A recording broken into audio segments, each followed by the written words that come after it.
সাভারে ঢাকা আরিচা মহাসড়কে বাসের ধাক্কায় অ্যাম্বুলেন্সে সিলিন্ডার বিস্ফোরণে 4 জন নিহত হয়েছেন।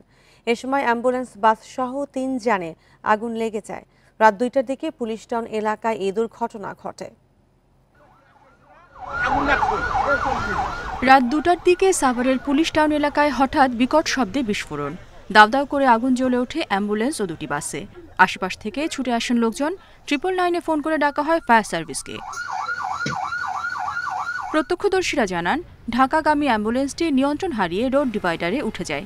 এ সময় পেছনে থাকা ঝুমুর পরিবহনের একটি বাস অ্যাম্বুলেন্সের সজোরে ধাক্কা দিলে বাহনটির সিলিন্ডার বিস্ফোরণ হয় এবং আগুন ধরে যায়। এ সময় দ্রুত গতির শ্যামলী পরিবহনের আরও একটি যাত্রীবাহী বাস ধাক্কা দিলে আগুন ধরে যায় সেটিতেও। ধাক্কা লাগার সাথে সাথে এর পিছন সাইডটা যে মেন রাস্তার দিকে চলে আসে, পরে এই বাসগুলো পিছন থেকে এই গাড়ির পিছনে লাগানোর সাথে সাথে আগুন ধরে যায়। সমস্ত প্যাসেঞ্জাররা লাফায় ঝাপায় গ্লাস ভাঙ্গিয়ে নামছে, অনেক লোক হতাহত হয়েছে, কিন্তু অ্যাম্বুলেন্সের ভিতরে যে প্যাসেঞ্জারগুলো ছিল একটাও বাইরেতে পারে নাই। ঠোকা লাগার লগে লগে আগুন ধরছে। আগুন ধরার পরে পেছনের বাসটা তো আগুন লেগে গেছে। পরে আমরা পেছনের জানলা দিয়ে বের হয়েছি, আমরা লাফ দিয়ে বের হয়েছি। ফায়ার সার্ভিসের 3টি ইউনিট ঘটনাস্থলে পৌঁছে 1 ঘন্টার চেষ্টায় আগুন নিয়ন্ত্রণে আনে। পরে অ্যাম্বুলেন্সের ভেতর থেকে উদ্ধার হয় দগ্ধ 4 জনের মরদেহ।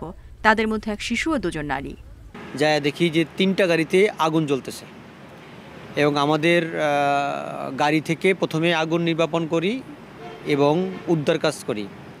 মরদেহ ময়না তদন্তের জন্য শহীদ সোহরাওয়ার্দী মেডিকেল কলেজ হাসপাতালে পাঠানো হয়েছে। আহতদের বিভিন্ন হাসপাতালে ভর্তি করা হয়েছে।